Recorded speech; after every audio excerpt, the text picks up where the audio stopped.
The Princess and the Human, Chapter 21, 7th day after my arrival. Dear Diary, I've been on Homie for a week now. Or well, it would be a week on a human calendar. The Vannery don't seem to divide their years further. Or cycle, as they call it. They just date it like 54th day, no weeks, no months. Although, defining months is probably tricky with 3 moons, all in all, I've started to settle in for now. My daily language lessons and the frequent talks with the doctor have kinda become routine already, but they are still interesting. I've also more or less come to terms with the fact that I'll probably be spending at least the foreseeable future on this world. That is mostly thanks to everyone being so nice and welcoming to me. I don't know if that is just part of their culture or if they all are like this because of the princess. Speaking of, she really is a great person. Even though she is insanely busy, she seems to always have time for me. It's almost as if I've got a loving big sister. I know she would deny it, but I can never repay her for what she's done for me. Well, maybe if I save her life a few more times. Happy face. Kyardin could hear Nadine chuckle about something. He was currently sitting under her open window, ready to jump up. He didn't know what she was doing right now, but whatever it was, it seemed to distract her, so that was his cue. This time, he would manage to surprise her. This time he'd definitely. Can I help you, Your Highness? Come on. As the young prince looked up, he stared directly into the gleaming gemstones that were Nadine's eyes, her long hair falling down the sides of her face as she stuck her head out of the window. He didn't even get startled anymore when this happened, but frustrated instead. How do you always notice me? The attendants never find me, he asked as he stood up. Nadine's mouth made the movement he had learned was called a smile. Well, then I guess human hearing is better than a Vannery's. As I have already told you, I can literally hear you breathe. And your steps aren't exactly silent either, at least by my standards. Then what am I supposed to do? It's not like I can stop breathing. Then maybe it is time to stop trying that which is evidently futile, Your Highness. Never. I swear by the first ones, I will get you one day. Nadine chuckled again before stepping away from the window to let him climb in. And you can drop the Your Highness. I hate how stiff that makes everything. And you are also no subject of ours, wouldn't that go against etiquette? The alien girl asked carefully. Screw etiquette, I'm not gonna be king anyways. And no one is going to hear it if it's just the two of us, so who cares? Would you feel better if I ordered you to speak informally? Her smile reappeared. Order? I'm no subject of yours though. Okay, now she was just messing with him. But fine, two could play that game. He straightened his posture, put his lower 2 arms behind his back, and crossed the upper ones before his torso. Well, if that's how we're gonna do things, then I guess it is due that we catch up on our proper introductions. I am Kirtin of Clan Kiran, son of King Kierda and Queen Ravani, and second prince of Homie. He flawlessly regurgitated the words he had had to memorize countless times. Nadine just looked at him for a moment, before bursting into laughter. Okay. You made your point. Oh no, forget it. You had your chance, now it's your turn. Sure. Let's see if I can do it like in the movies. Her face went into a neutral expression as she bowed her head and slightly lifted the edges of her skirt with her hands, as well as putting one leg before the other and arching them. I greet His Highness, Kirtin of Homie, Prince of the Vannery. The sudden change in her demeanor completely caught him off guard. The regal aura surrounding her now was such a stark contrast to her usual casualness that he was at a loss of words. I am Nadine Valentina Esmeralda Anastasia von Claude of House Haydenfeld, daughter of Karl-Heinz and Serena von Claude of House Haydenfeld. I am honored to make your acquaintance. Say what now? I am Stop. I understood you, but what by the first ones was that? Was that all your name? Is that normal for humans? She now straightened her posture and folded her hands in front of her body. Mankind is spread throughout a multitude of different cultures and languages. And naming conventions thus are manifold. And even within these conventions, capriciousness often takes the reins of those. Okay, why you win, stop. Nadine slightly tilted her head. Has this one displeased Dash? No, you haven't. Jay, just stop talking like that. Only now did Kirteen realize that he was shouting and panting. How did it come to this? Nadine was half a head shorter than him and got completely dwarfed by adults. How was she able to radiate such a crushing presence? Sorry, I couldn't resist. And just like that, it was gone. She was back to being nothing more than the strange alien his sister had picked up. Seriously, do you always introduce yourself like that? Of course not, she chuckled. I just say my first name, and even if I have to introduce myself in full, I leave out the middle names. Although I write them sometimes if I want to flex. And I never say my parents' names, I just did that because you did. But jokes aside, my parents did go a bit off the rails with my names. It is not common where I'm from. Relieved, he chimed in on her laughter. You know that you don't always have to one-up me, right? I'm not trying to. That's even worse, he joked. He then noticed a strange drawing on her desk. It wasn't a simple sketch, but a detailed technical drawing, similar to those he did when planning one of his contraptions. Except it wasn't something mechanical. It was a long, thin object with a curve and a wing-like cross-section, with seemingly no moving parts.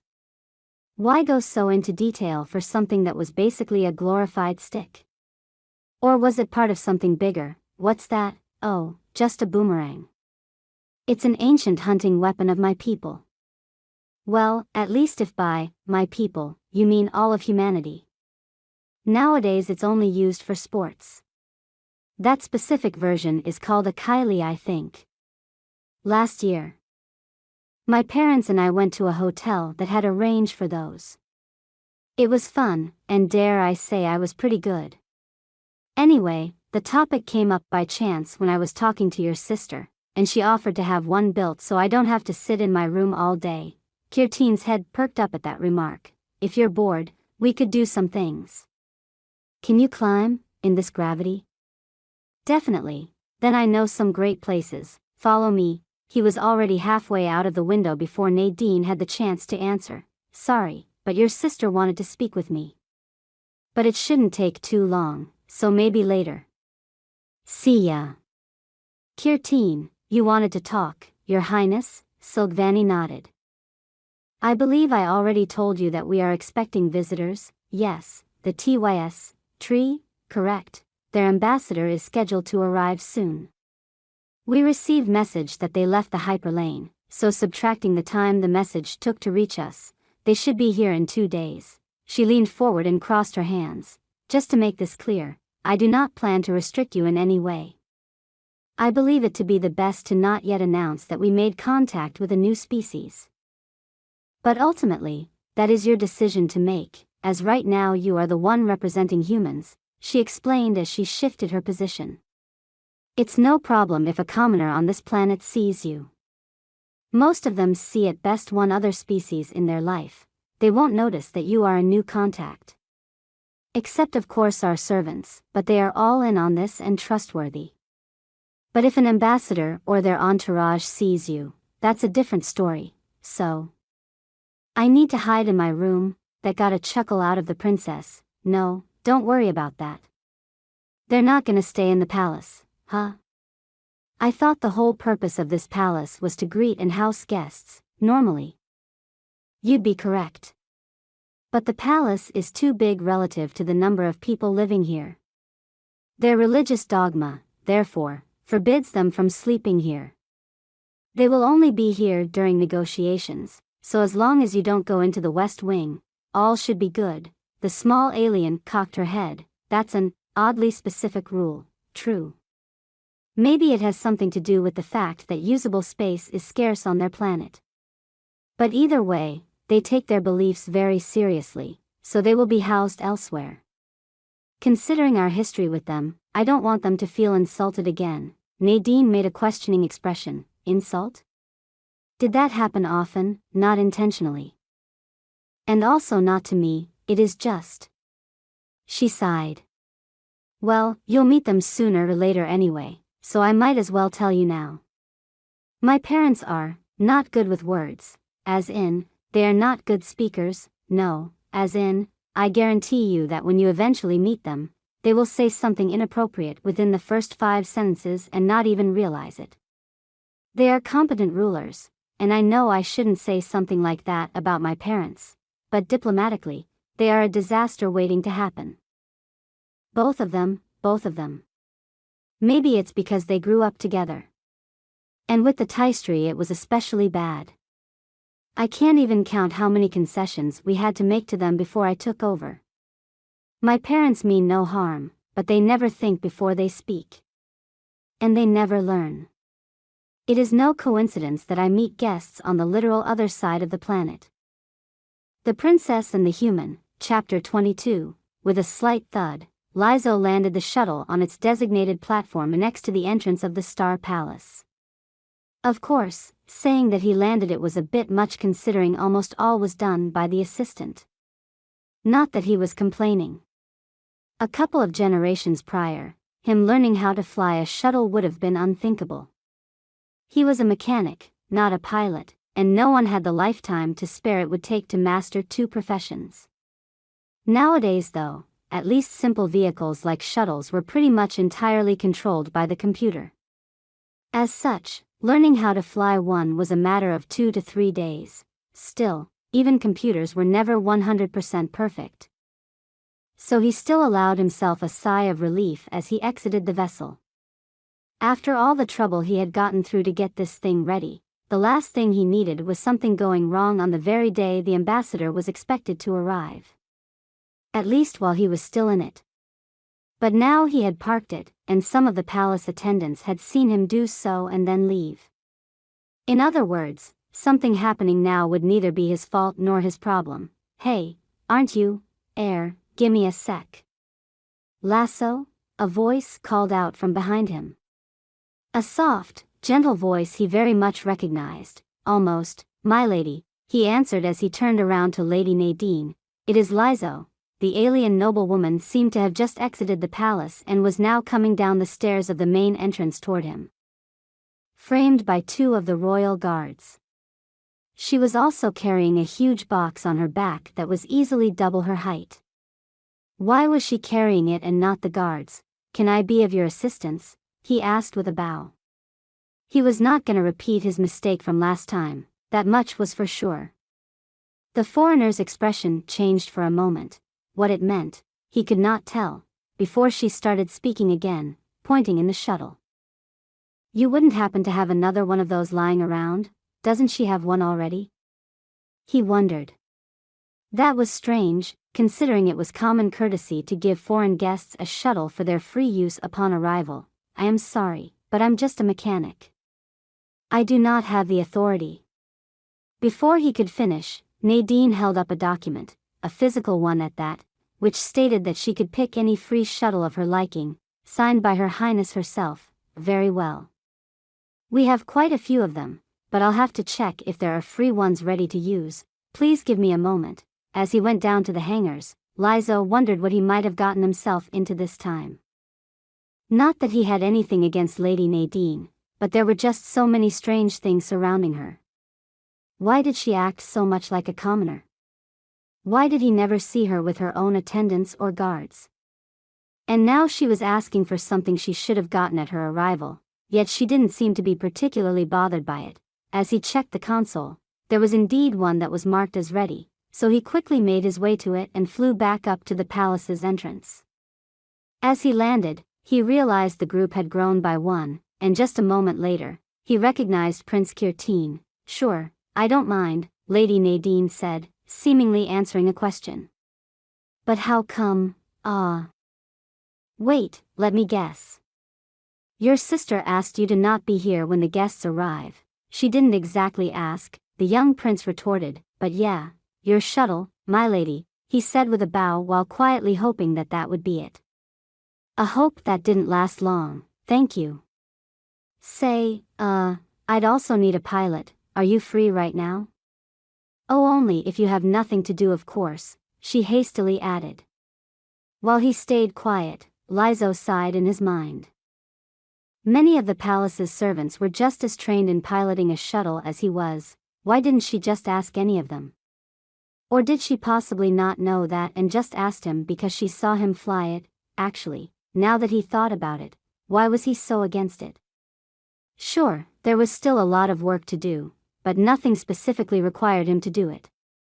Not to mention, wherever she wanted to go, she would probably stay for a while and then come back, meaning he himself would have paid free time in between. Nothing that can't be postponed, my lady. Where do you want me to bring you? What was that forest called again? The Swamp Forest, my lady, one of the guards reminded her.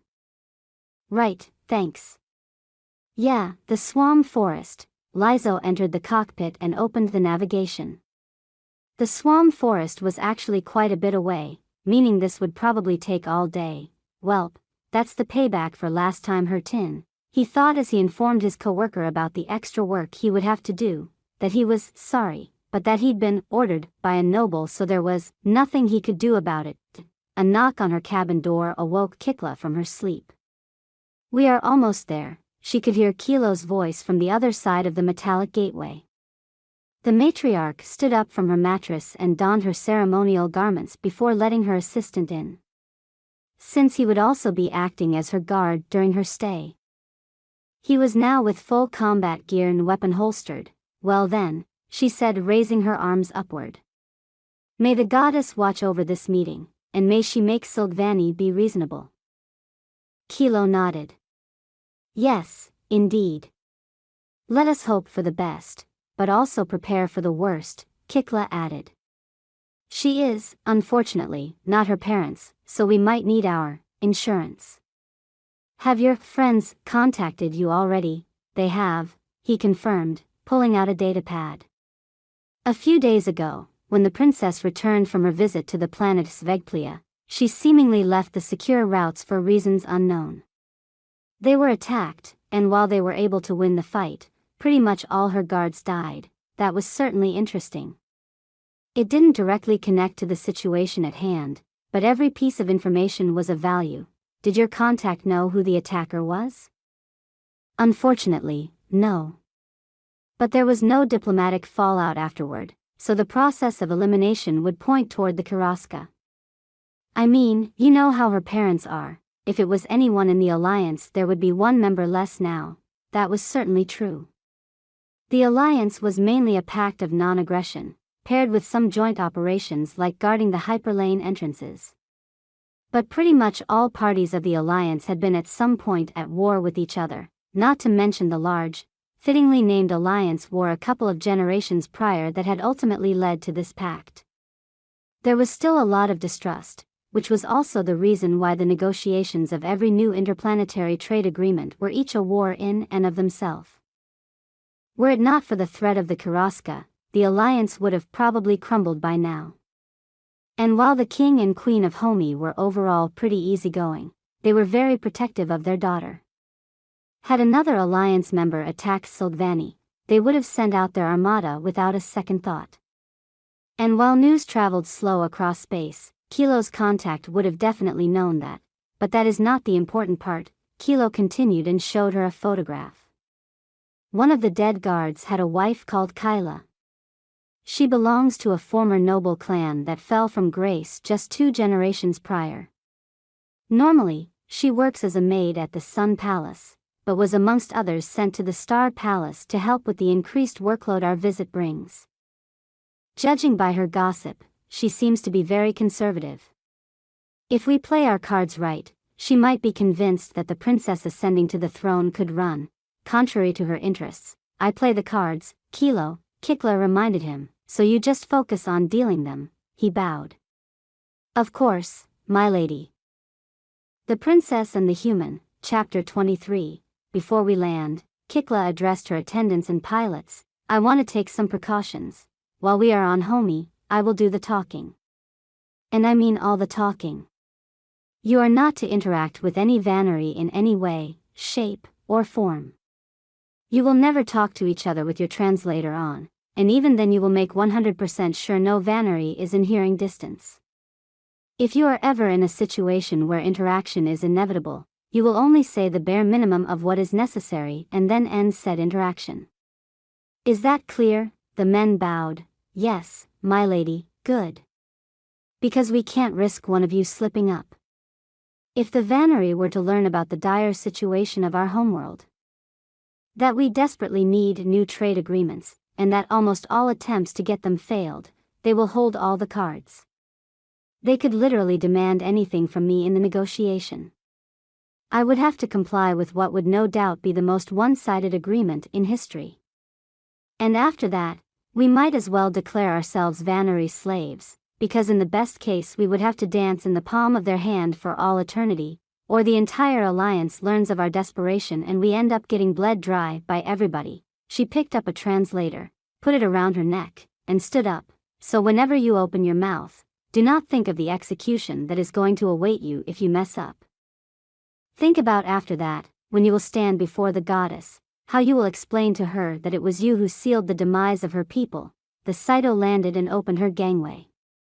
Kilo walked right next to Kikla, with her 3 servants right behind them, as they exited their ship and stepped onto the floor of the spaceport. The princess and her entourage were already waiting for them, her above-average height making her stick out among the rest of her kind. Most Vannery were slightly shorter than female Taistri, but Silgvani was in fact taller than her. Next to the princess, the men who accompanied Kikla looked even shorter than they already were. The Taistri matriarch was not used to having to look up to her conversation partner, and she most certainly didn't enjoy it. Of course, she couldn't exactly demand from a royal to bow down to her, so she begrudgingly accepted the facts. My greetings, Lady Kikla. May the light of the goddess shine upon you, as it may upon you, she answered. By now, Kikla knew about the princess's diligence, so she was no longer surprised that she knew their traditional greeting, including the corresponding hand gestures, even if they looked a bit awkward with 4 hands. Likewise, it would be futile to expect her to offer a bed in that ridiculously huge palace of hers or make a similar slip-up that she could claim to have taken insult from. We have prepared a cottage for you to stay in, as well as a shuttle to get around. Feel free to take your time to make yourself at home. Once you are ready, I will expect you for last meal at the Star Palace. We prepared a wide variety of food, including some vietas I'm sure you will enjoy. She took a step back and was now standing behind the 2 maids flanking her. Females that were servants were another thing the matriarch would probably never get used to. These are Kyla and Savara. They will attend to your need for the duration of your stay. Should you require more, just ask. Kikla's tail twitched slightly as she heard the name. Kyla. That was the one from the photograph. Well, wasn't that lucky? That is very gracious of you, Your Highness, Kikla thanked her with faked gratitude. But I do not plan to exploit your hospitality with a behavior so lavish that I would require that many servants on top of my own. She then addressed the maid on the left. Kyla, was it? Yes, correct, my lady. Can you fly a shuttle? I can, my lady, very well. She turned back to the princess. Then this one shall suffice. After the formalities were done, Kikla and her entourage entered the shuttle, while Kyla manned the cockpit. She waited until they reached the accommodations, and while the other servants unloaded everything, she pulled Kyla to the side. Can I help you, milady? Oh, nothing important, Kikla assured her with faked casualness. I was simply curious about something I heard. Is it true that Vannery women only take one husband? I am sorry, milady, I do not know what that term means. Ah, right, you don't marry before though. Anyway, it's basically another word for a male partner, I see. Then yes, we partner only once, she said without the slightest hint of curiosity about the fact that it was apparently unusual for the Taistri. Well, she was a professional after all. But Kikla didn't plan on letting the conversation end there. Fascinating. And here I thought I was modest with just 11 husbands. Finally, the maid's facade cracked. 11? She asked confused. Yes, I am quite busy due to my position, so I'm keeping it low. Although I'm thinking about looking for a 12th one, even if it is just to stop my neighbor from rubbing in my face that she has twice as many husbands as me despite being younger. Is it normal for your women to have 20 husbands? And with that, Kikla had awoken her curiosity. Well, it depends on their age. When a matriarch leaves the juvenile age, she usually takes on her first husband, and gradually increases the number as time goes by. Most stop at around 24 to 27, doesn't that lead to awkward situations? Kikla shrugged. Well, I guess from your perspective, I would seem awkward that my eldest son is older than my youngest husband, but to us, that is normal. Female Taitri live almost twice as long as the males, after all. But despite being barely an adult, my youngest husband is an eager one. And he has already given me a cute little son. Lady Kikla, if I may ask, how many children have you birthed? Only 37, Kikla answered nonchalantly and ignored the maid flinching at the number. But among them are 2 daughters, the older one soon reaching adolescence. My family is truly blessed. Is that remarkable? Indeed. Usually, one is considered lucky if there is 1 daughter among 50 sons. But I have 2. As if the gods herself was watching over me. But enough about me, what about your family? How is it to partner only once? The maid's gaze fell. I am sorry, milady, but my partner died not long ago. Oh no. My deepest condolences. What happened to him? He was a member of Her Highness, Princess Silgvani's guards. He fell when their ship was attacked a couple of days ago. I heard about it. Then I hope you can find peace in the knowledge that he died as a hero. I am sure Her Highness had good reasons to leave the secure routes. I mean, she wouldn't just risk her people's lives for nothing, right? I apologize for making you remember this, with this. The seed was planted, pressing further would not help her for now.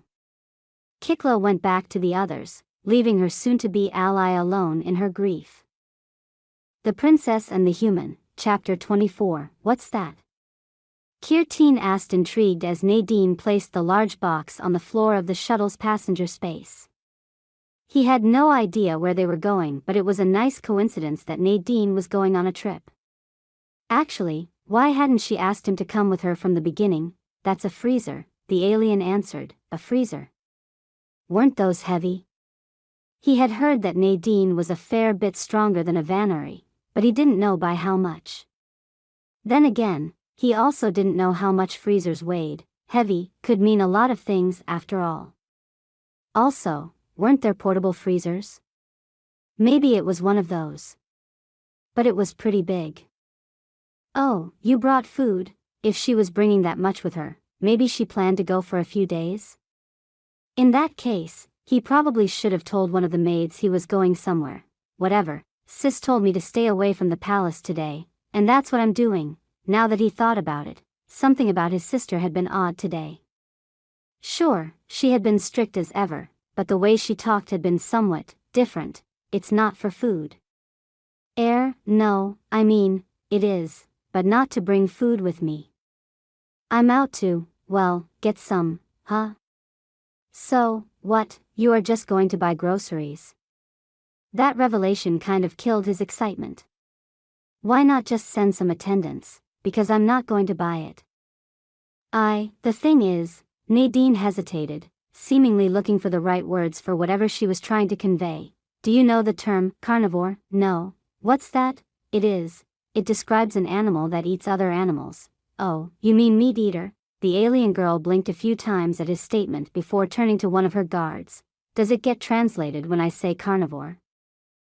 It sounds like a word of our language, one of the guards answered, but I don't know the term either.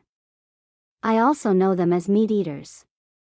But I'm no biologist, so I don't know the jargon. After hearing this, Nadine seemed strangely puzzled for a moment, although Kirteen didn't understand why.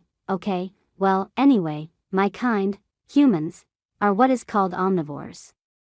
Our diet is extensive, but it includes meat. You're a meat eater? That was certainly a strange thought. Kirteen had seen dead animals before, they were always super smelly. Did Nadine really eat that? And shouldn't her room smell like that if she did? Not exactly, she retorted. As I said, I'm an omniv, everything eater. That means I can eat both meat and plants. And you have some pretty good ones. Especially those weird sweet lemons, the guthra fruits. And I'm still convinced that I can do something with those tubers that taste like flour, ticro. Anyway, my point is that there are certain things my body needs that are most easily obtained through meat. I don't have to eat meat, in fact, one can do completely without if they know what they are doing. Problem is that I don't know what I'm doing because I'm on an alien planet. And Doc also doesn't know everything. So, meat it is, everything eater, huh? Kirteen had never heard of that before. Okay, but what does that have to do with going to the swamp forest? Well, since I can't just go and buy some ham in your stores, Doc went through the local fauna and came to the conclusion that the best candidate is an animal called karaika. They live there. In other words. She took a deep breath. In other words, I'm gonna go hunting, she said with noticeable shaking in her voice. Something the guard seemed to have picked up on as well. If you are uncomfortable, milady, we can take it out for you if you wish. Just give us the order, one of them offered while tapping his gun. But Nadine shook her head. I can't ask you to do that, you don't even eat meat. I mean, isn't me eating meat repulsive to you? I'm ordering you to answer that honestly, by the way. Well, the other guard said after a delay. I will agree that the thought is bizarre, but it's not like we Vannery are beyond killing animals for our gain. Sure, to us they are resources for materials rather than food, but that's honestly not much of a difference if you ask me, milady. Nadine nodded. I see. Still, I'll do it myself. After what happened? She raised her shaking hand, clenching it into a fist in an attempt to control it. I just feel like I have to do this, to take responsibility. Not just for the hunt, but also. Her shoulders rose and fell as if her breathing was growing heavier. Her eyes opened wide as she grabbed her forehead, before throwing a punch with the ball of her fist at the encasing of the passenger space. The impact was followed by the ring of vibrating metal. Interestingly, Nadine's hand didn't seem injured. Kirteen had climbed, and fallen, often enough to know that metal was normally not very kind when it stopped something in motion. Everything all right back there? Their pilot asked through the speaker. Yes, don't worry, Lizo. With that, Nadine leaned back in her seat, closed her eyes, and took a deep breath. Sorry guys, I'd like to leave it at that. Kirteen was curious what all of that was about, but it was clear that she didn't want to talk about it. The rest of their flight was not exactly exciting. It would take a while to reach their destination, and since there was nothing to do, it didn't take long before Kirteen was bored. The only thing he had with him was his data pad, and that mainly contained his study material. Time would show when he would be bored enough to look at that. Not to mention that Nadine also looked like she could use some distraction. But how? Maybe she knew a story? Although he didn't really want to risk hearing another scary one. He could ask her things about her home world. But the last time he did that, it led to her explaining what a wolf was, which made him unsure if he even wanted to know more about a planet where a creature like that didn't only exist. But wasn't something all too noteworthy. Human cities must all look like fortresses. After he cautiously voiced his boredom, Nadine offered a game called I Spy.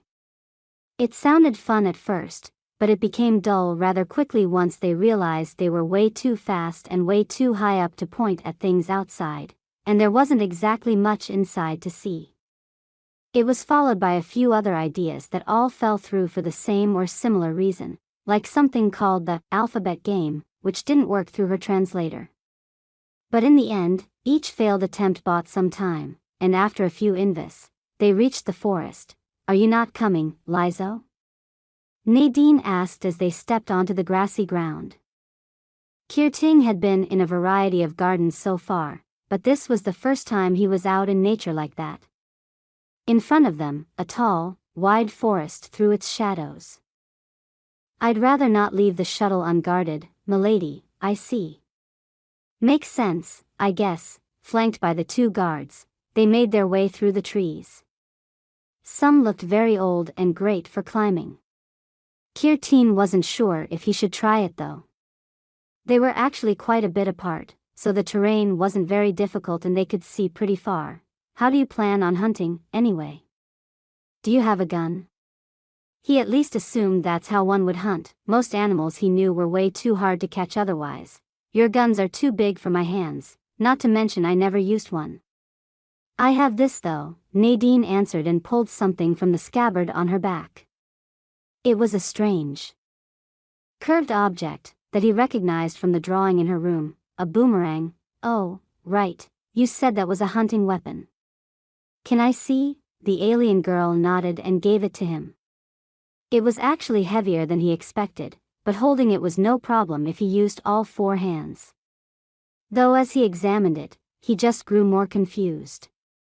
There were no mechanisms, no discernible functions whatsoever. It was just a stick with a strange shape. How do you kill something with that? Well, you throw it. Throw. That was it? To test it, Kirtin threw the object forward, and with a thud, it hit the forest floor in front of him in the most unspectacular fashion imaginable. Well, I guess you can knock something out if that hits the head. It's probably meant to be dropped from a certain height. Maybe I'm finally going to see her climb. But why then is the shape so important that she needed to make a mechanical drawing? Kirtin, Nadine said, cocking her head. I thought you were supposed to be a prince, not a court jester. What? What's that supposed to mean? You said to throw it. Yes, throw. Not drop. Well, then how am I supposed to do it? To that, she thought for a moment. I actually don't know if you are strong enough. Well, no harm in trying. Okay, first, hold it in just one hand, or since you have four, two might also work. But hold it just with the arms on one side of your body. Following her instruction, he held the boomerang in his two right hands. There was no way he could do that with just one. No, you need to hold it the other way. No, the other way. Could you be a bit clearer? Here, this side up, curve in that direction. She stepped behind him and gently encased one of his hands with her own, her torso touching his back.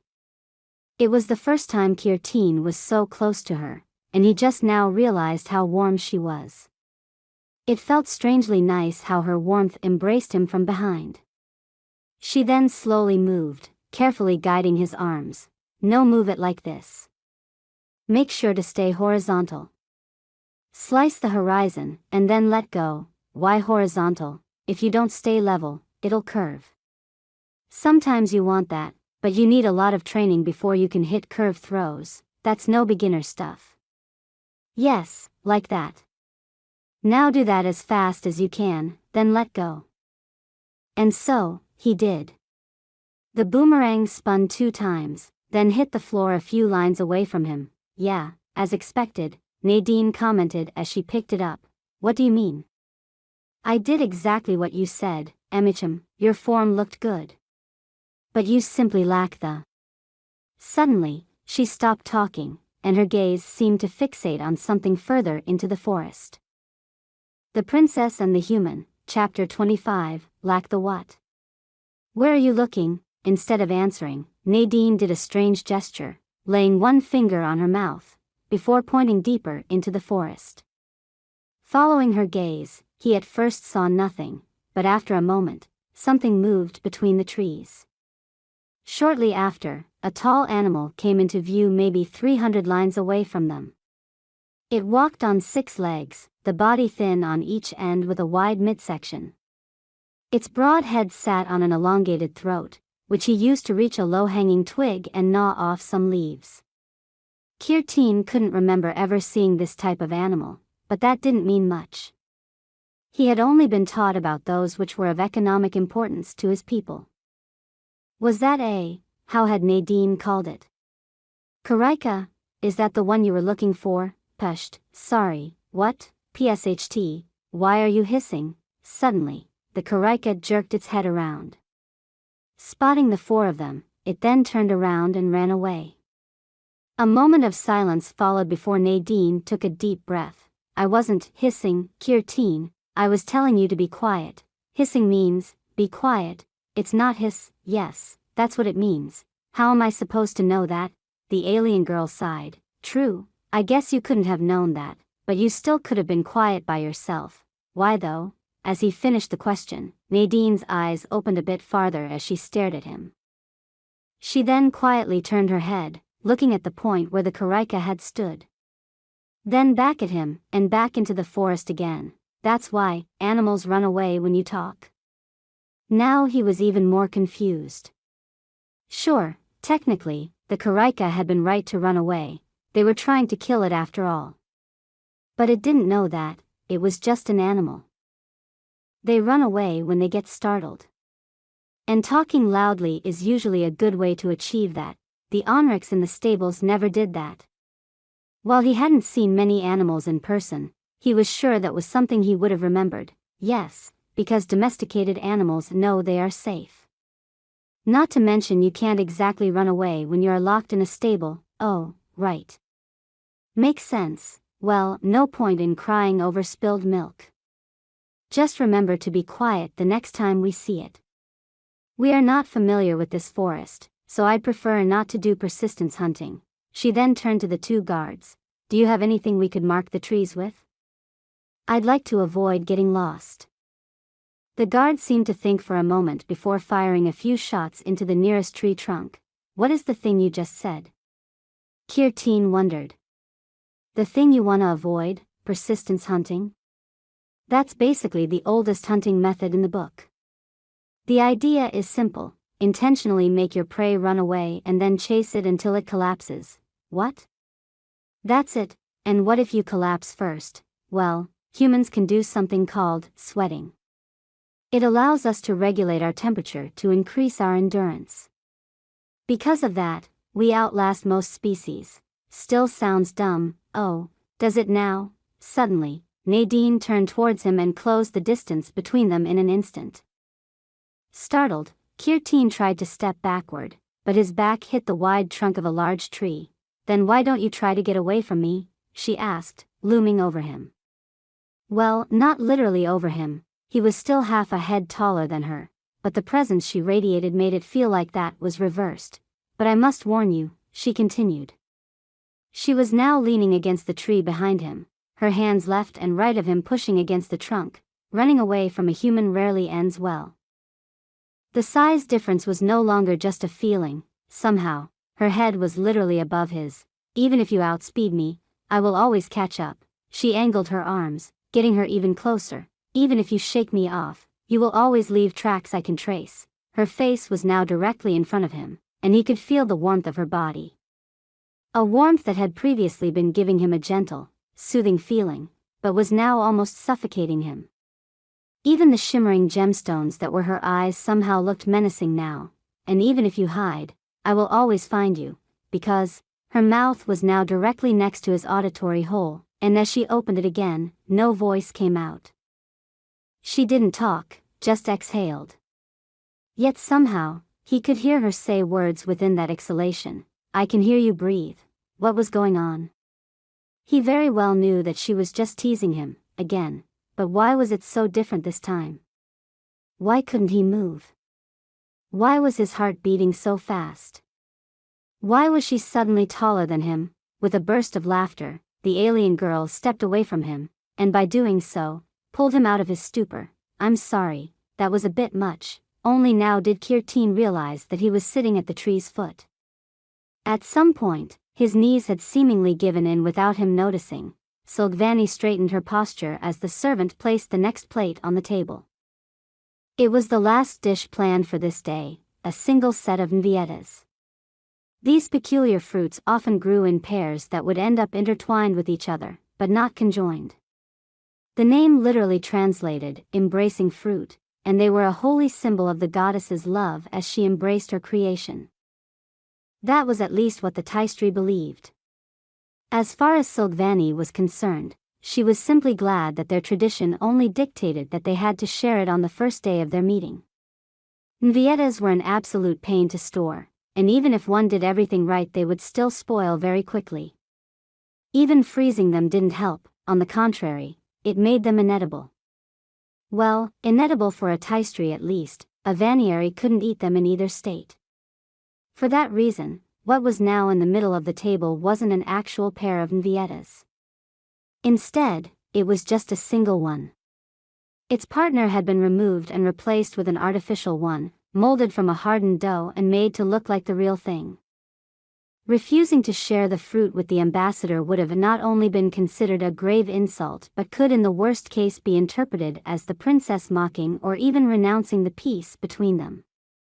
Thankfully, even the devout taistri agreed that the symbolic meaning of the imitation was enough, though that wasn't the only thing she needed to look out for. As the taistri had a different culture and valued different things, sentences that seemed normal or harmless in a vacuum could end up being understood completely differently. For example, if her guest had been a noble of her own country, she would have by now asked whether or not everything was to their satisfaction or something like that. After all, it was expected from a host to make sure the guests were tended to. However, would she have given the ambassador the same question, it would have carried a very different meaning. In taistri culture, a host didn't ask if anything was all right. He knew it was. Or, if it wasn't, wouldn't need to ask, because he already knew the problem and would fix it. As such, in asking the ambassador if everything was all right, Silgvani would effectively say that she didn't trust her abilities as a host. Similar problems could arise with certain small talks. Asking, "Did you have a pleasant journey?" would either mean that she doubted the comfort, which, since the ambassador had arrived on her own ship, would express that she questioned the taistri's ability to build proper ships, or the security, which, since the vaneri were the ones safeguarding that route, would express that she questioned the abilities of her own soldiers. All of this was a result of a central belief. If someone's steps were guided by the goddess, they had the confidence not to question themselves. If they weren't, they shouldn't make decisions in the first place. As such, someone showing doubt was considered to walk the wrong path. Of course, Silgvani had no obligation to put up with this. It was the taistri who had offered to enter negotiations for a new treaty, and she would have had any right to refuse. In fact, many had advised her to do exactly that. They said the chances for a treaty that was worth the effort were too low, that they didn't have enough to gain. And they were right. But Silgvani hadn't told them, or anyone, really, the true reason why she had agreed to the negotiations.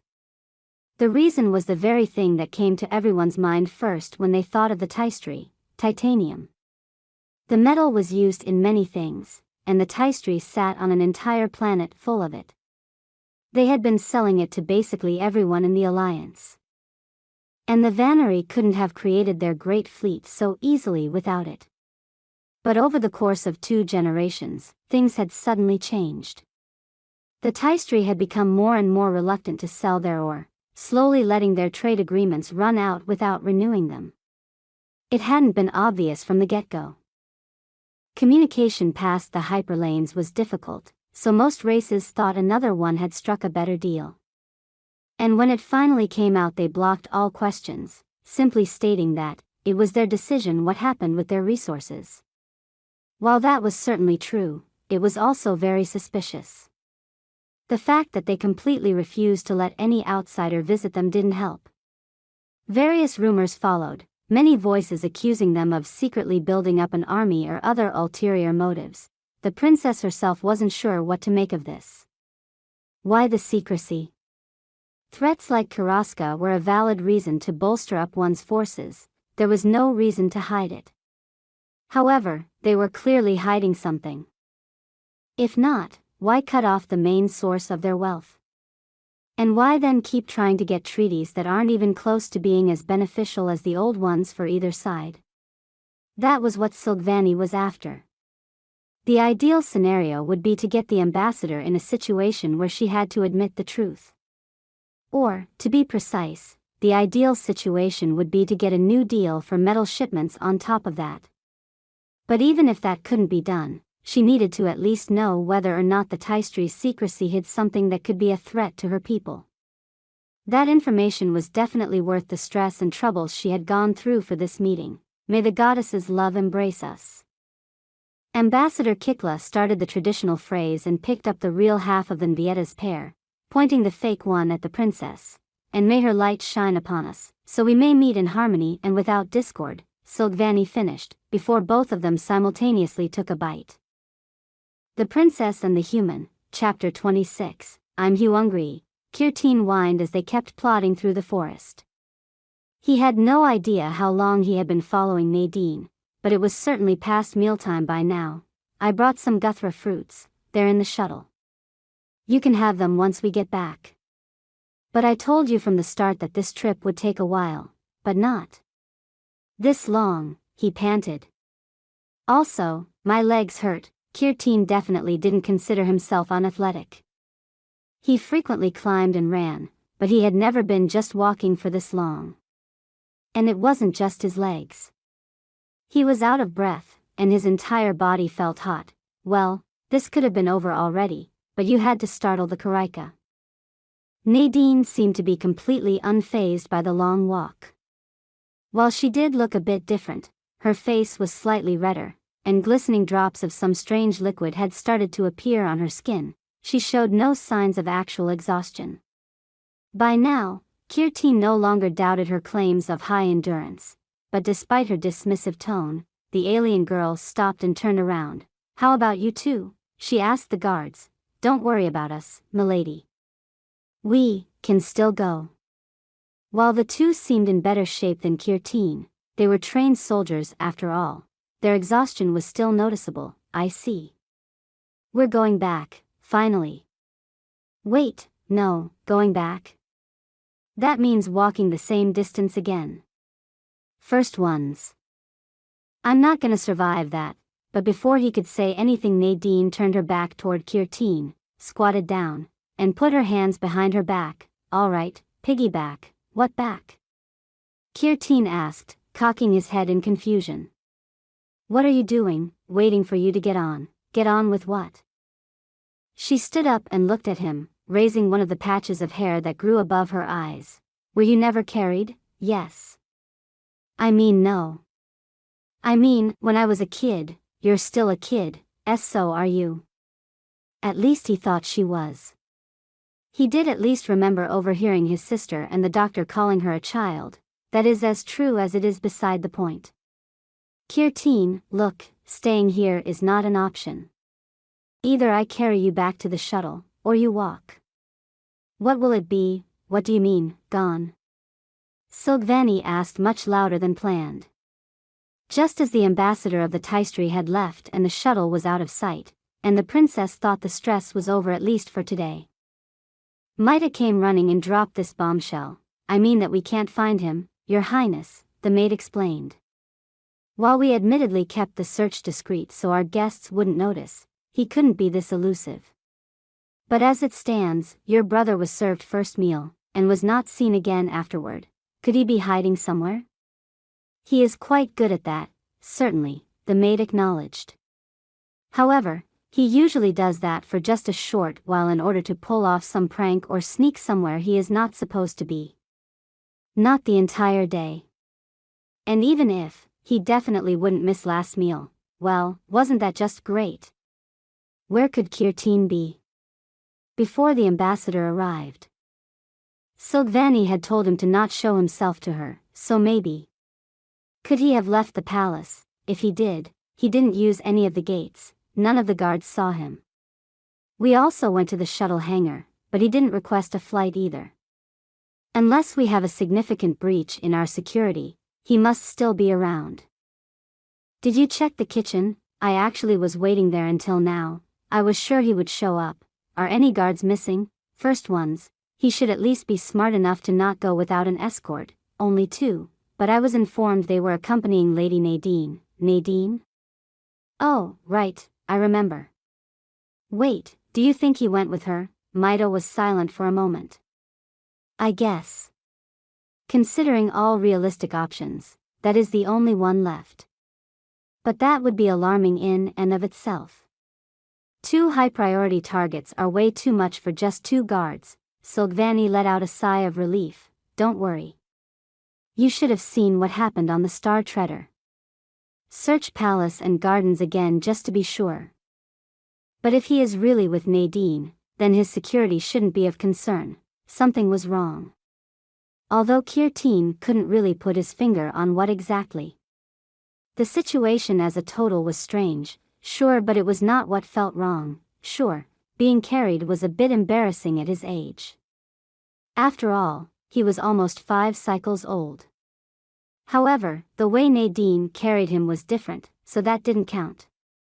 He was sitting on her back, his legs resting on her arms, while he held onto her shoulders to balance himself. It was also a showcase of the alien girl's strength. Kirtin was certain that he wouldn't be able to carry someone of his own height, yet Nadine did so with seemingly no effort. That meant she was not only strong compared to a Vannery of her size, she was strong compared to any Vannery.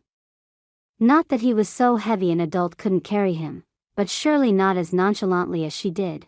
Another interesting thing about Nadine was her soft skin. He knew there were races in the Alliance that lacked a shell, but this was the first time he had such close contact with one.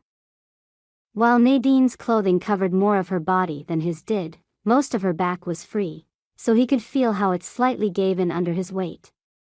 He could feel hard things beneath it, probably what she had instead of a shell. What was that called again? As she walked, he could also feel some things shift and move under her skin. Were those muscles? Then there was that strange liquid. It had started to appear on her skin after they had walked for a while, in sync with her face getting redder.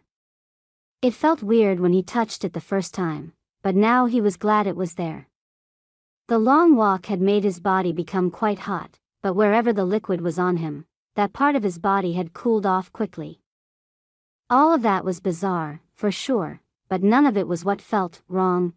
In fact, he didn't feel like he could complain at all. The forest had been interesting at first, but they hadn't met a single other animal after the first one, so it had grown boring quickly. But that was no longer a problem since they were going back. Neither was his exhaustion since Nadine was carrying him. And sure, he was hungry, but he would get something to eat as soon as. Wait, you said you had Guthra fruits in the shuttle, right? Yes. Didn't you say that you didn't bring food with you? No, I said the freezer wasn't for bringing food with me. Had she really said it like that? Well, it didn't really matter in the end. Still, that wasn't what was bugging him either. But something was off, he couldn't shake off that feeling. But what? Sure, things weren't ideal, but Nadine did her best to. Nadine. That was the problem. She had come here to find things she needed and couldn't acquire by just buying them. This wasn't a fun trip for her. He had insisted on coming with her. But she had said it was fine, right? She said she didn't mind. That didn't change the result though. He had made it about him, but what now? I can't just make the Karaika come back. What he could do though, hey, he started, his voice so weak that it nearly failed him. It was almost as if he subconsciously didn't want her to hear him. If so, his subconsciousness clearly forgot the alien girl's insane hearing. Yes, I'm sorry, what for? From the sound of it, she didn't seem to mean that sarcastically. Well, this. If I had just stayed at the palace, you would already be on your way home. A moment of silence followed before Nadine took a deep breath and answered. What happened was unfortunate. But despite what I said, I'm not blaming you. I never hunted before, so I honestly didn't expect to succeed first try. Also, I just did a few test throws with the boomerang to get warm with it, so chances are that I would have missed it anyway. And you are not the only one exhausted, Rinkus and Quiera are as well. Who? Our guards. She even knows their names. Anyway, unlike you, they wouldn't have voiced their exhaustion on time, and I probably wouldn't have noticed until it would have been too late. They would have tried to keep up with me without thinking of saving strength for the way back. She then raised her voice a little, which was really stupid. By the way, I don't know your limits, you have to tell me something like that. If you don't want to inconvenience me, think about what you two collapsing would have spelled. So yeah, anyway. It is what it is, so don't sweat it. Don't what? Sweat. Ah, right, you don't do that. Don't think about it, it's just a saying. But if you want to know, sweat is, sweat. She suddenly came to a halt, fuck. The Princess and the Human, Chapter 27, the sudden outcry of a word that didn't get translated startled Kirteen. Huh? What? Get off me, what's wrong, when is your next molting? Nadine pressed without acknowledging his confusion, on the risk of repeating myself. What? What kind of question was that? Why would anyone ask that out of nowhere? Your next molting, when is it due? How would I know? How wouldn't you? It's your body, and? Do you know when you will have to go to the toilet the next time? It just happens when it happens, everything else is the doctor's job, he retorted as he climbed off her back. What exactly was she going on about? Was she finally getting tired? But why ask about his molting cycle then? Shit. Shit, shit, shit. Maybe. She palpated her clothes. No, too soaked already. Crap, is there a problem, milady? One of the guards asked, not having missed the alien girl's apparent panic. You, she shouted looking at them. Your armor vests, do they absorb liquids? Air, no, damn it. What else could we? She ran to the nearest bush, ripped off some leaves, and gave them to him. Can you try to wipe yourself dry with those? Nadine, calm down. What by the first ones are you going on about? That at least seemed to halt her. The alien girl hesitated for a moment, before swiping one hand over her left arm and raising her spread fingers. Small, clear droplets dribbled down. See that? That is sweat. My body produces it to regulate its temperature, that is the main reason for my high endurance, right? The stuff had cooled him down as well. He remembered his main problem being his body heating up, but if she could circumvent that problem like that, it all made sense. Neat, he commented, certainly, but here comes the not so neat part, this stuff dissolves your carapace. A long silence, filled with blank stares from both him and the guards followed. You are messing with me again, right? He finally managed to ask. Do I look like I'm joking right now? No, she definitely didn't. When she was teasing him, she was always calm and collected. In fact, he couldn't remember any point where she seemed as panicked as she was now. But, could this really be true? If so, what was going to happen to him? His entire front body was full of her sweat. Looking at the leaves in his hand, he tried to wipe it off. But while he did manage to get the bigger droplets, the wetness as a whole stayed. I can't get it off completely. Do you really have no idea when your next molting is? No. I didn't even have my first molting yet. All I know is that it's supposed to happen in the near future, at least that much he knew, mainly because the maids wouldn't shut up about it. The first molting meant reaching adolescence after all, while the second one meant entering adulthood. Nadine took a deep breath, seemingly trying to calm herself down. Okay, to be fair, we don't know for sure if it actually is the sweat, we just got there by process of elimination. Let's hope near future means within the next 70 days, then the new shell should have already formed. If that's the case, you'll just end up molting sooner than planned. In fact, Doc theorized that I can only dissolve your exoskeleton when it's already getting soft due to molting being close. But I'd prefer not to test that one, so, what now? Nadine shrugged.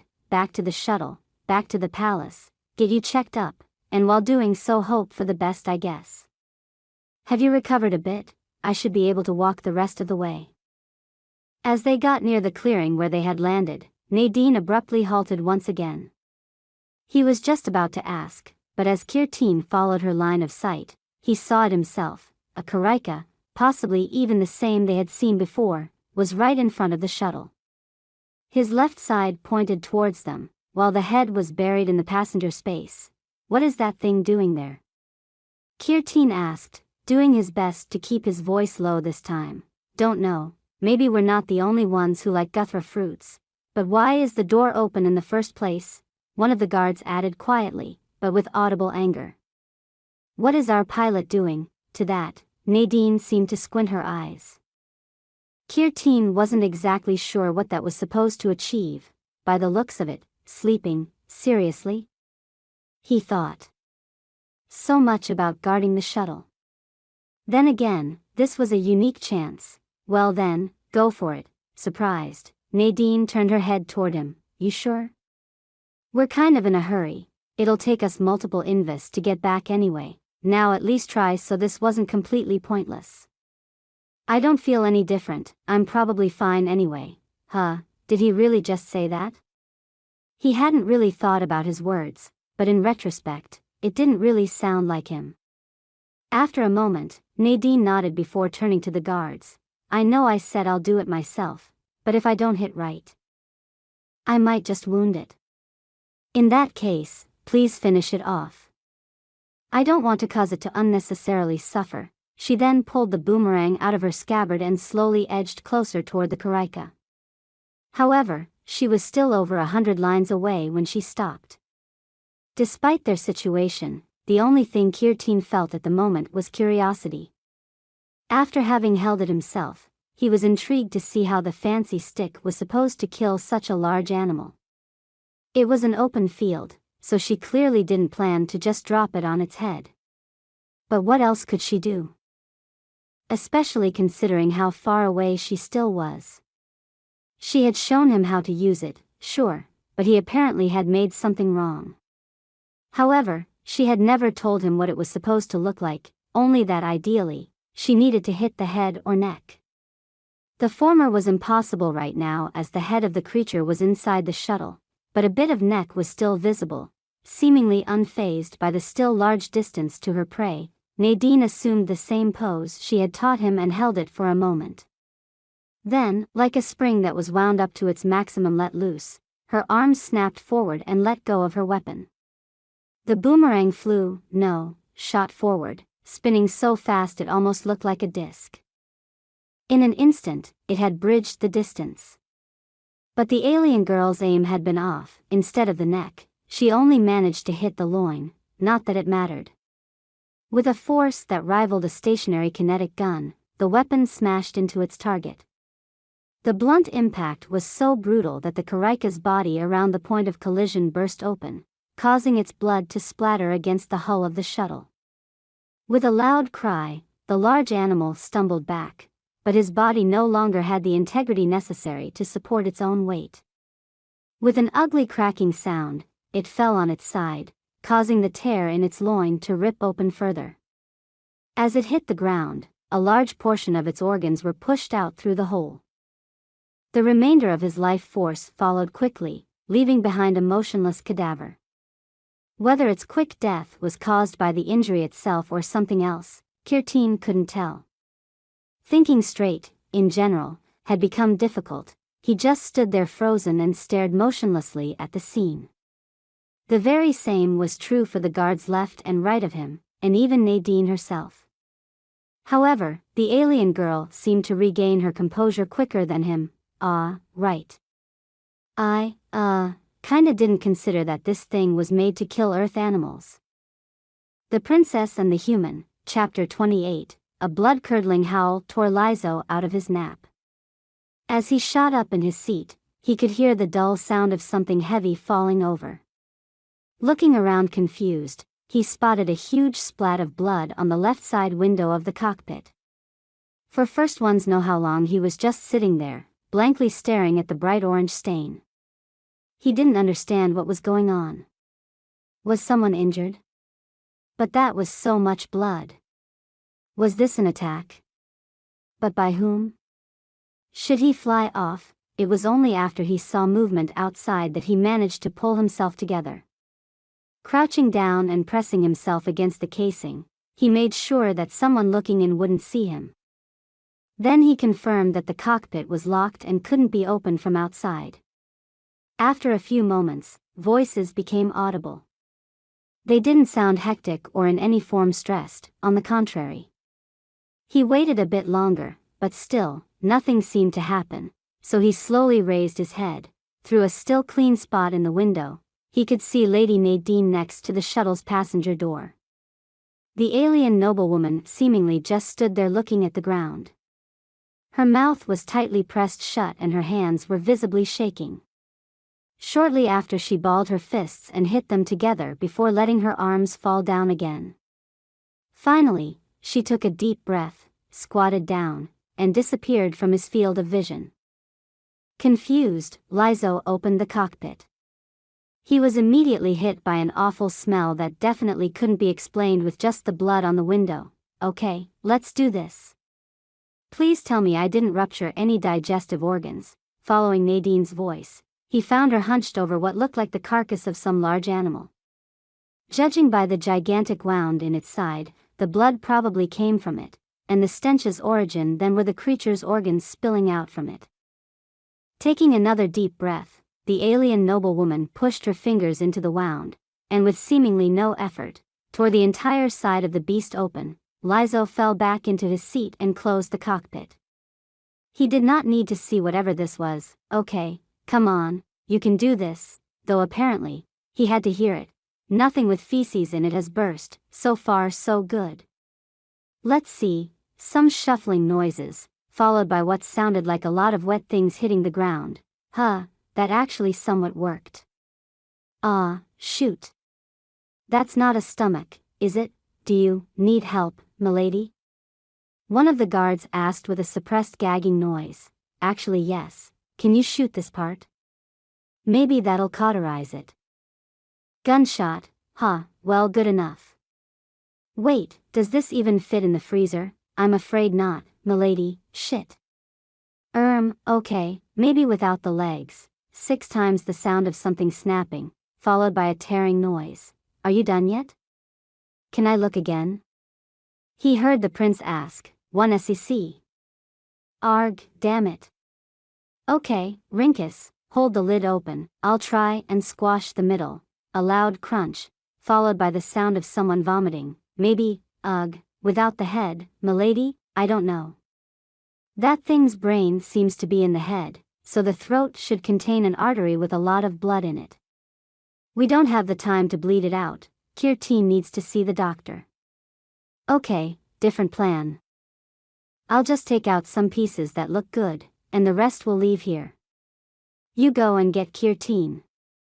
Okay, where is the knife? Why didn't she use the knife from the start? Well, at least this time he didn't have to listen to ripping sounds. What he instead heard shortly after was a knock on the window. Morning, Sleeping Beauty. Nadine said when he opened, whatever that was supposed to mean. Can you make everything ready? We need to get back.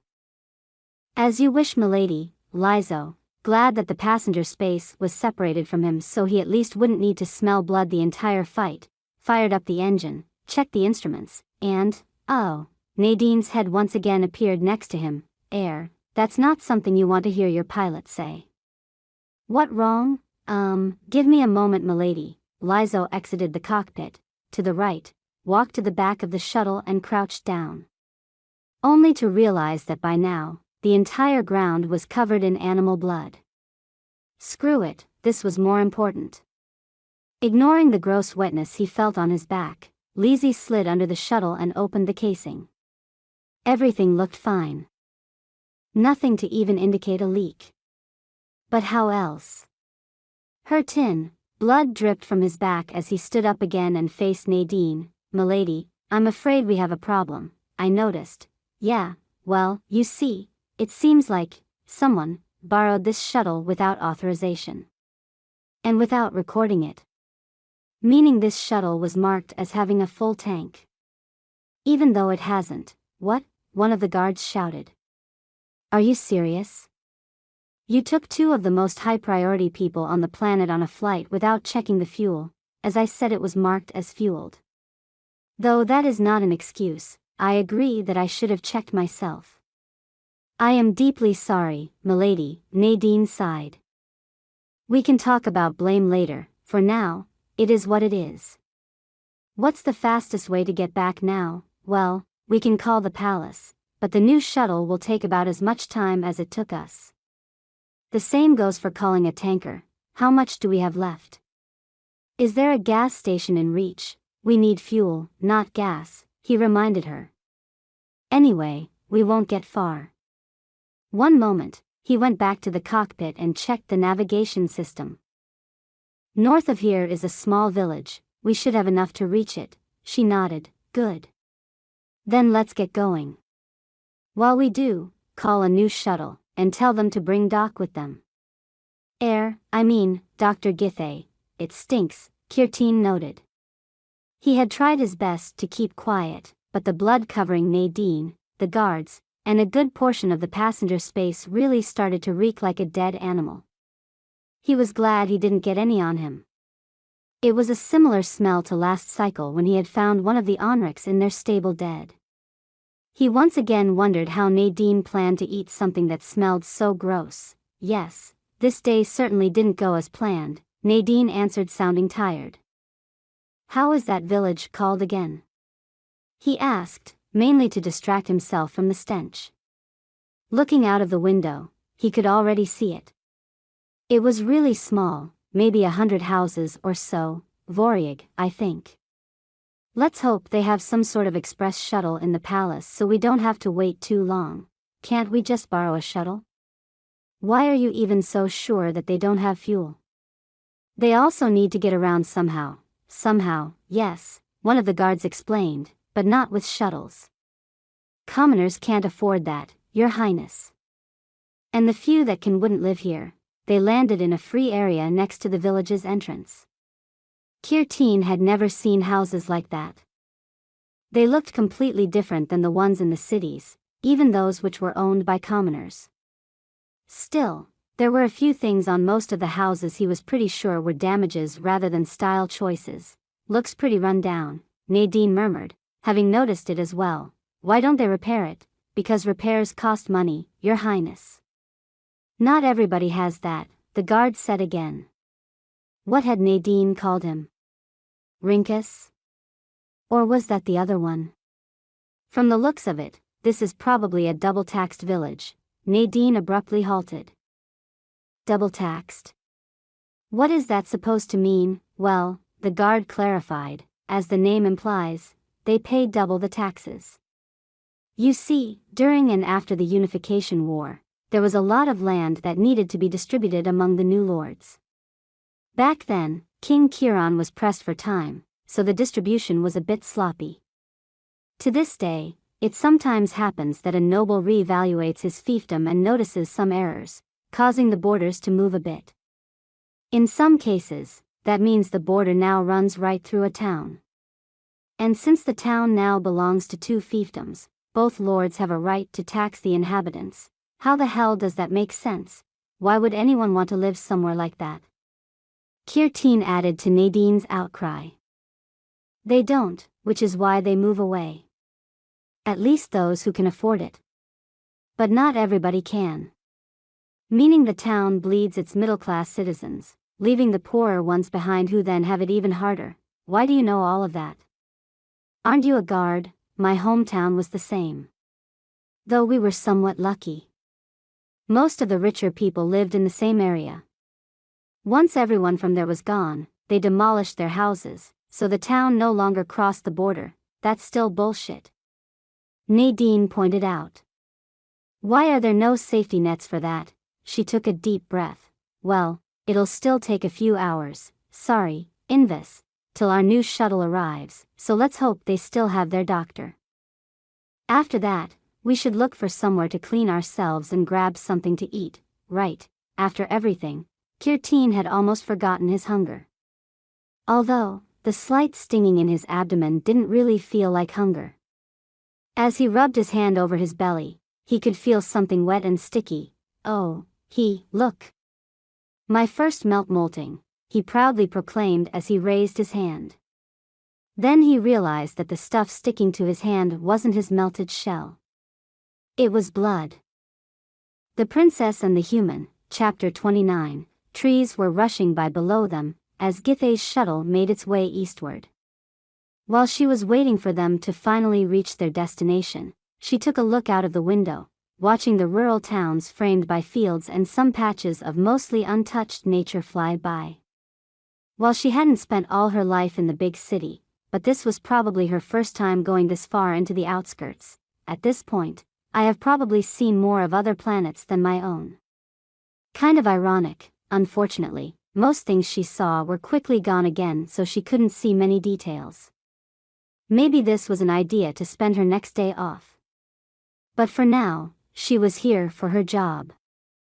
Although she wasn't completely sure what exactly was her job this time. She had just been in her office when a servant came in and told her she was needed. Apparently, there had been some complications with Nadine's shuttle and she had requested both pickup and Githay coming with it. Why exactly that was, the servant didn't know as the pilot hadn't told him. On one hand, it didn't sound like an emergency. On the other hand, if it wasn't an emergency, why had Nadine asked for her to come? She could have just gone to her when she returned. Maybe some local needed medical attention, a noble she might have been, but due to their societal differences, Nadine's mindset was closer to that of a commoner. She probably didn't even think of what it would mean to call a royal physician to treat some villager. Not that Githay couldn't understand her. Everyone who needed it deserved medical attention, and if said villager really had no access to a common doctor, for whatever reason, she wouldn't just turn her back to them. If push comes to shove, I can just say Nadine called me to make sure she didn't contract anything from them. And it's not like the other nobles are surveilling me. As long as I don't spark any rumors it should be fine. Unfortunately, that still didn't tell her what exactly she was needed for. She had brought her emergency bag with her, which contained most of the things frequently needed, so unless it was some rare illness or something that needed surgery, she should be able to provide at least some help. Why are we slowing down? She asked the pilot through the speaker as the shuttle decelerated. Instead of the swamp forest, they were above a village she didn't know. Those are the coordinates I was given. Doctor, came the response. She opened the map on her datapad. The swamp forest was about 6,000 inva south from here, and this place wasn't even on the beeline from the palace to there. Had they made a detour? But why? As the ground came closer she could see someone standing on the road, waving at them. Was he trying to get their attention? Apparently so, because as they landed, he came rushing toward them. Are you Dr. Githay? He asked before the shuttle's door was even fully open. Yes, she responded slightly confused. Finally.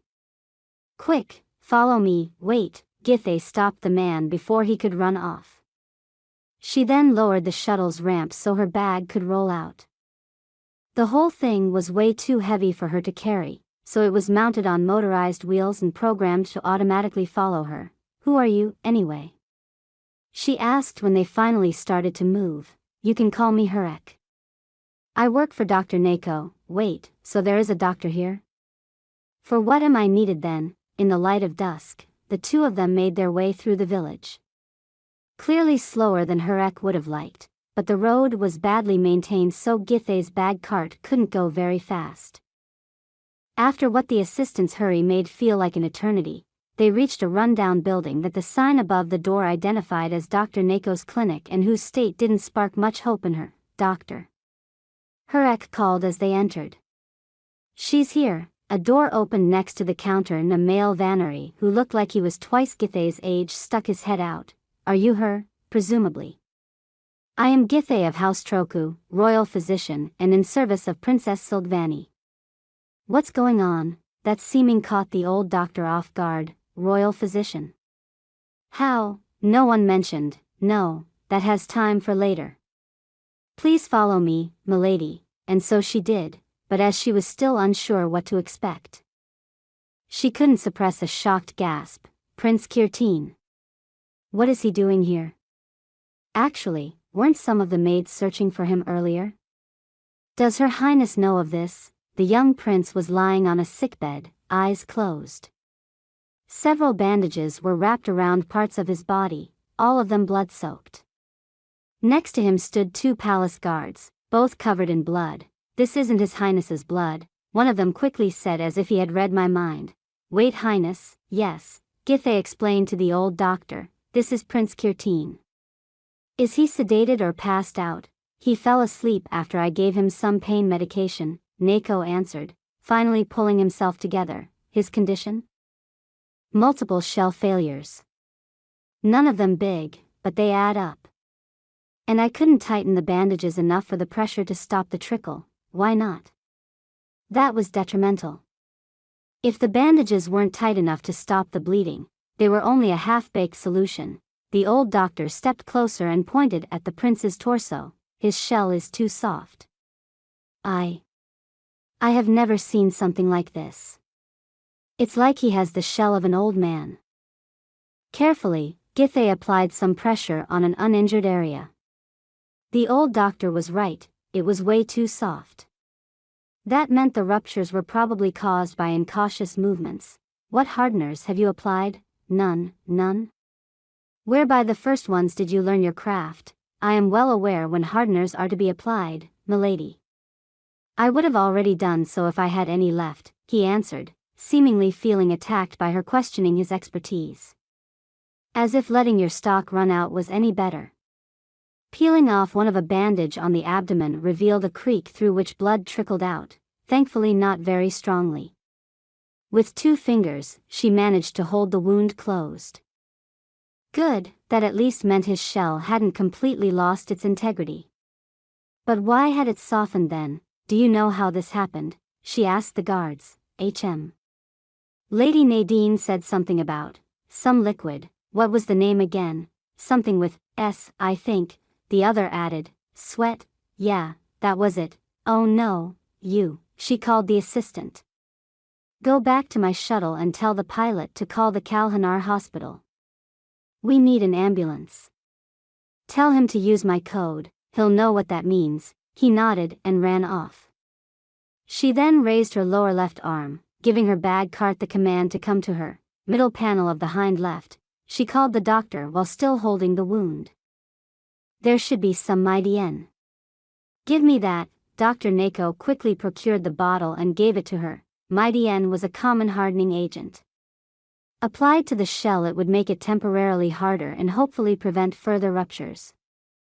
There were, of course, no studies on how it interacted with human sweat, but that was a risk she had to take for now. "Larcoresin," she requested once she felt the shell become more sturdy under her fingers. Upper panel on the front, the bottle was full, so she wasn't stingy with it. Larcoresin was effectively a wound glue, not as effective as compression bandages, but better than nothing. Normally it was only used on very old patients, as bandages were usually sufficient when combined with hardeners, but the prince's shell right now was too weak for that. "Heater. The panel right below," she continued while applying the resin. Once she had the device in hand, she quickly turned it on, the heat radiating from the front solidifying the resin. There were a total of 4 spots where the prince's shell was torn. And a rushed job would only make things worse. The sun had already set by the time she was done, the last patch of resin still in the process of solidifying when the ambulance shuttle arrived. It was thankfully built for speed and had reached the village much quicker than a normal shuttle would have.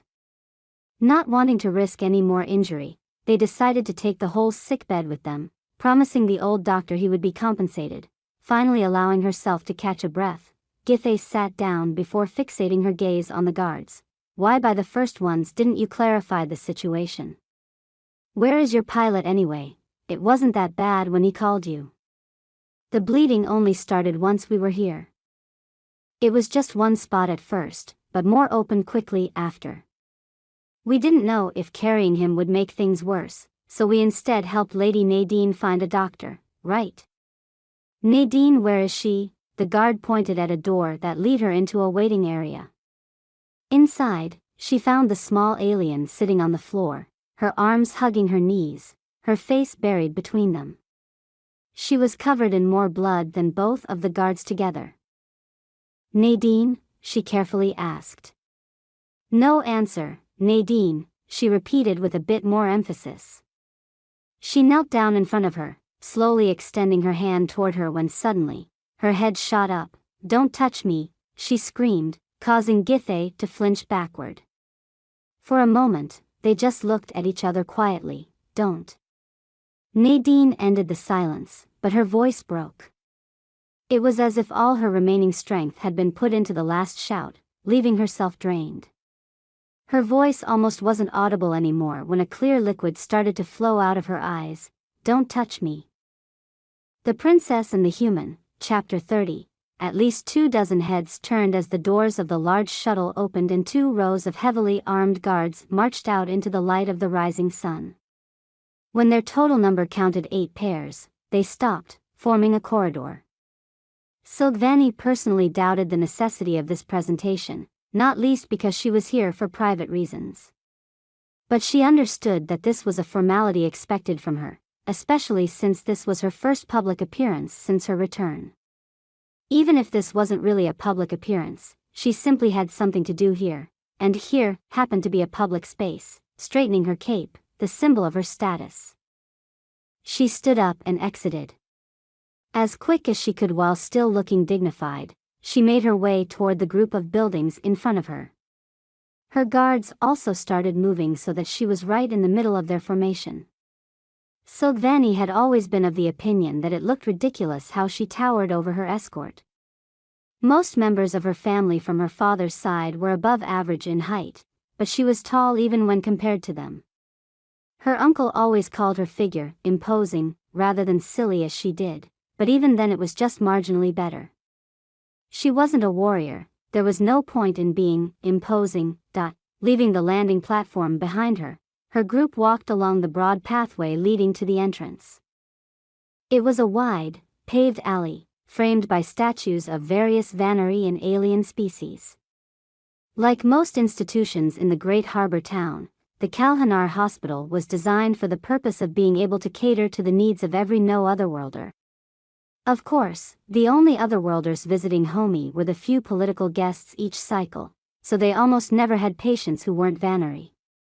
Still, if something were to happen to Silvani's guests, they were equipped to handle it. As they walked, the other people visiting the hospital quickly cleared the way, most of them bowing when she passed them. Going by all the talks that started around her, she undoubtedly sparked some rumors with her appearance. And because of all this racket, it was of no surprise that the hospital's receptionist was already standing at attention when she finally reached the doors. "Your Highness," he greeted with a deep bow, "how may I be of your assistance?" Instead of answering, Silvani pointed further inside, indicating that she didn't wish to publicly announce it. The receptionist nodded, guiding her to an empty waiting room. After they were cut off from the public eye, she announced that she planned to visit Kirtine. Nodding once more, the receptionist called for the head physician who didn't let her wait for long. "Greetings, Your Highness. If I may introduce myself, I am Jarkina of Clan Jarayan, third son of Baroness Myrian and Baron Teska, head of this clinic." "Teska?" The princess wondered. Like Tesvani, how did someone from her mother's clan end up as a baron? "Well, it wasn't important at the moment. I apologize for visiting without prior announcement," she responded. "I hope you weren't forced to leave a patient because of me." "Do not worry, Your Highness. To be honest, I was just getting out of bed when you arrived, since I spent most of last night in the operating room," gesturing to a door different than the one through which she had entered. The doctor led her into an empty corridor. She assumed this was so high-ranking visitors weren't subjected to unwanted onlookers. "Your brother is not awake at the moment," he explained as they walked, "but if you just want to see him, that won't be a problem. However, with all due respect, I must ask you to be quiet while in his room." Silvani nodded. "How is he?" "He is stable, at least for now. So far we, unfortunately, couldn't figure out the unknown substance he came into contact with. Makes me wonder if someone dumped toxic waste in the forest.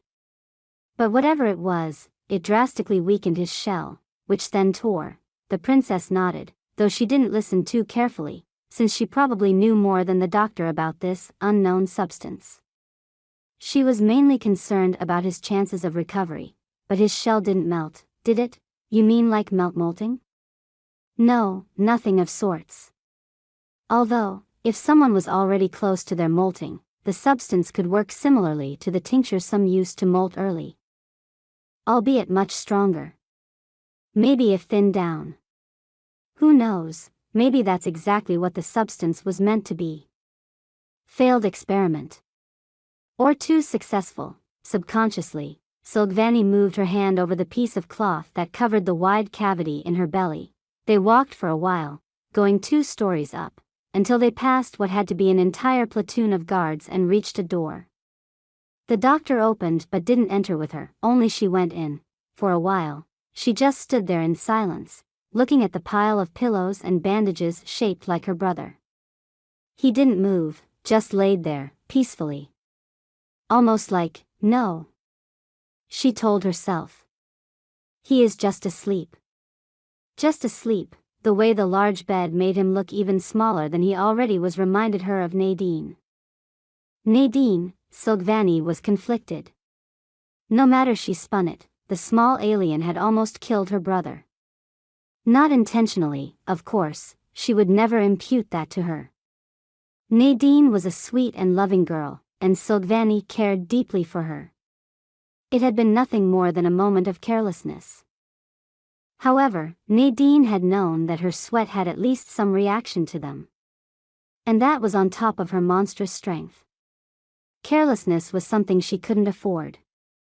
Sure, one could call it unfair, and rightfully so. Despite her high age, Nadine was still a child, which was already bizarre on its own, and it was clear how much she suffered from all of this. She was a victim of the circumstances, and Silgvani truly wished to help her. Not only that, her connection with Kirtin seemed to affect her brother in a very positive way. But if it meant risking this, lastly, there was the topic of her parents. They would sooner or later hear about this, and withholding this information was not a good idea. Kirtin was as much their son as he was her brother, they had a right to know. She didn't know if Nadine was ready for it, but there simply wasn't a point in delaying it longer. She didn't know how much time she had spent lost in thoughts, but when she exited her brother's room, the doctor was still waiting for her. Say, she asked as he walked her back, how are his chances of recovery? That depends. As far as we can tell, the damage is mostly exterior. Molting should fix the problem. In theory, and in reality, well, according to the medical record his doctor sent us, his first molting is expected in a bit under a cycle. And right now, his shell is really weak. One thoughtless movement can and probably will cause a new tear. To be blunt, until he molts, he will be a nursing case. That really had been as blunt as a punch to the gut. And hearing this didn't feel too different from that. Her brother, always so lively and full of energy, being tied to the bed for an entire cycle, she almost couldn't imagine it, and I'm afraid that's not all. There is more. She slipped, sounding way more panicked than she usually allowed herself in public. Yes, you see, his new shell is still in the process of forming. Meaning there is a high chance it got damaged as well. So while I'm fairly certain that molting once will help, he won't fully recover until he molts again. Silgvani swallowed. That was bad. The second molting usually happened around the age of 7 to 9 cycles. Probably closer to the latter since Kyrton was a bit of a late bloomer, in other words. So what you're saying, by the time he fully recovers, he will be close to adulthood. That's what it looks like for now, yes. Though we can only be certain once the new shell has finished forming. Would it help if you had some of that unknown substance? We don't necessarily need it to help your brother, but it could solve some unknowns. So if you happen to procure some, I wouldn't refuse it. And with that, they were back in the waiting room. If you wish, we can inform you should his condition change. But to be honest, this facility wasn't made to host long-term patients. Once it is safe to transport him, we will probably send him to Vyerminar. Silgvani nodded. Vyerminar, also known as the Sun City, was the planet's capital. It was also where the Sun Palace and Sky Palace were located, meaning their parents would be able to visit him frequently. It was probably for the best. Looking at the clock, she realized that almost 3 invis had passed since her arrival. Word probably had gone around by now, so she braced herself for the journalists that would undoubtedly wait for her. To her surprise, she was proven wrong. The foyer was almost empty, and the few people present paid no attention to her. Instead, they were all focused on something outside. Upon leaving the hospital, Silvani spotted a shuttle, even larger than hers. From the shuttle, framed by even more guards than her, a man walked toward her. He was tall, albeit slightly smaller than her, and wore a cape similar to hers, except his was blue rather than green. Silvani, he called out for her in surprise when he reached her. The princess lowered her head. Greetings, father. That was rather unexpected. Not that he came, but that it was that quick. After all, her parents usually resided on the other side of the planet. Assuming the hospital had contacted them yesterday night when Kirteen had been hospitalized, her father would have needed to rush off the moment he had gotten the news. In hindsight, it fits his character. And explains why he looks so tired. Is mother with you? No. She'll visit once I return. I assume you are here for the same reason as I? Yes, I was just on my way back. Though I couldn't talk with him, he was asleep, and, his life is not in danger right now. But recovery will take time. The king angrily shook his head. Just what by the first ones happened? Did somebody attack him? Were his guards that useless? No attack, Silvani quickly corrected him. It was an accident. Honestly, it's at least partially my fault. He cocked his head. How so? An important guest arrived yesterday. I didn't want him to cause trouble, so I asked him to spend the day elsewhere. He went to a forest, a couple of invis east from the Star Palace. And there, she took a breath. That was it then. She had to tell him about Nadine. Omitting her in the reports was one thing, but she couldn't directly lie to her father. She had to tell him, even if it wasn't a good time for Nadine, who hadn't wanted any of this to happen, Nadine, who hadn't hesitated to put herself in harm's way to protect them, Nadine, who since her arrival suffered under the deeds she had to do. Nadine, who since she came back from the forest had locked herself in her room and refused to let anyone near her. He came into contact with some unknown substance. The doctor assumes someone dumped toxic waste in the forest.